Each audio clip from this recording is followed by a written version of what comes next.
document you also recognise that there are barriers to healthy eating, such as cost, access, advertising by the industry. Are there other steps that the government are considering to tackle those issues? Yeah, all the regulations that are necessary to overcome the obstacles that are highlighted in the guidelines.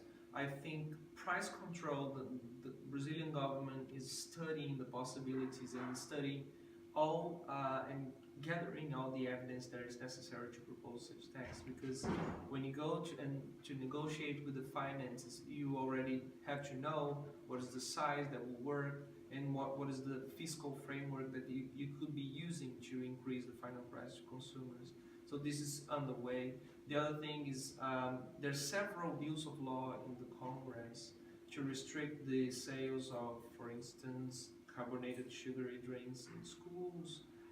There's other laws that are trying to restrict the advertisement to children and to other population groups as well. So there are some bills of law that are still a lot to progress outside the executive powers, at the legislative level and juridical level. There's been, we still need to progress a bit more in terms of regulation. And the civil society is key on this, because we know that's not only a task for the Ministry of Health. We have to have all the society together to have these improvements in terms of regulation.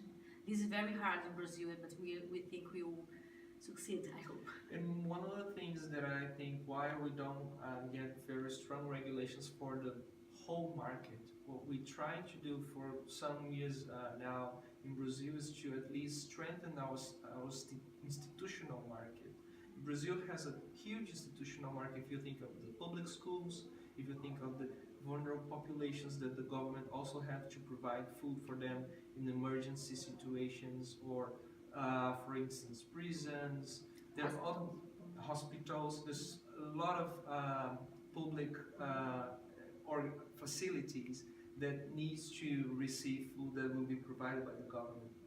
So using these also, that is all under government control, to restrict, for instance, the participation of ultra-processed products on what is bought by the government to provide these institutions and facilities. So I think this is also a way to counteract what the ultra-processed products industry does in the whole market, in the open market, we could say.